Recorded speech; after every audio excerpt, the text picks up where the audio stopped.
Hi friends, నేను మీ Sony. Welcome back to అమ్మతో వంట. ఈరోజు రెసిపీ వచ్చేసి సింపుల్ అండ్ టేస్టీ అయిన బీట్రూట్ హల్వాని ఎలా చేయాలో చూపించబోతున్నాను. ప్రాసెస్ అయితే స్టార్ట్ చేద్దాం. నేను ఇక్కడ హాఫ్ కేజీ దాకా బీట్రూట్ని అయితే తీసుకున్నాను. ఇప్పుడు ఈ బీట్రూట్ని పైన తొక్కను తీసేసి ఇలాగా గ్రేట్ చేసి అయితే పెట్టుకున్నాను. ఇప్పుడు స్టవ్ పైన ప్యాన్ పెట్టి ఒక 2 టేబుల్ స్పూన్స్ దాకా నెయ్యి అయితే వేసుకోవాలి. నెయ్యి కొంచెం హీట్ అయిన తర్వాత గ్రేట్ చేసి పెట్టుకున్న బీట్రూట్ని నెయ్యిలోకి వేసుకొని ఈ నెయ్యి బాగా కలిసేలాగా కలుపుకుంటూ మంటను సిమ్లో పెట్టి ఈ బీట్రూట్ పచ్చివాసన పోయేంత వరకు నెయ్యిలోనే ఫ్రై చేసుకోవాలి. ఇలాగా మధ్యలో మూత పెట్టుకుంటూ తీసుకుంటూ కలుపుకుంటూ బీట్రూట్ పచ్చివాసన పోయేంత వరకు అయితే కలుపుకుంటూ ఫ్రై చేసుకోవాలి.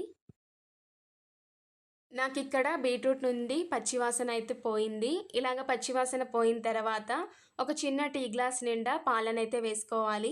అలాగే 150 గ్రామ్స్ దాకా చక్కెరని కూడా వేసుకోవాలి. బీట్రూట్‌లో ఎలాగో స్వీట్‌నెస్ ఉంటుంది కదా! సో, హాఫ్ కేజీ బీట్రూట్‌కి 150 గ్రామ్స్ వరకు చక్కెర అయితే కరెక్ట్‌గా సరిపోయింది.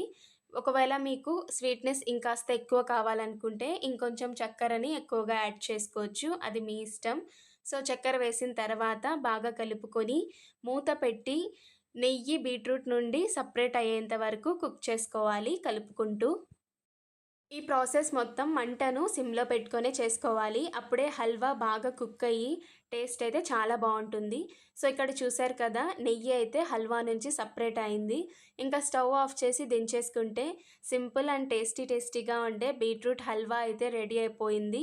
సో, ఇప్పుడు మీకు చిన్న పిల్లలకి కానీ, పెద్దవాళ్ళకి కానీ కామన్‌గా ఉండే ప్రాబ్లమ్ వచ్చేసి బ్లడ్ తక్కువగా ఉండడమే కదా! సో, ఇలాగా బీట్రూట్ హల్వాని చేసుకొని తింటే టేస్ట్‌కి టేస్ట్, హెల్త్‌కి హెల్త్. అలాగే ఈ హల్వా మీకు ఫ్రిడ్జ్‌లో పెడితే 10-15 డేస్ వరకు ఉంటుంది. బయట పెడితే ఒక 4-5 డేస్ వరకు ఉంటుంది. సో, మీకెప్పుడు కావాలనుకుంటే అప్పుడు తినొచ్చు కొంచెం కొంచెంగా. సో, ఒకసారి ట్రై చేసి చూడండి. చాలా సింపుల్ ప్రాసెస్, ఈజీగానే చేసుకోవచ్చు. టేస్ట్ కూడా చాలా బావుంటుంది. వీడియో నచ్చితే వీడియోని లైక్ చేయండి, షేర్ చేయండి, ఛానల్‌ని సబ్స్క్రైబ్ చేయండి. ఇలాగే మంచి మంచి వీడియోస్‌తో మీ ముందుకొస్తాను.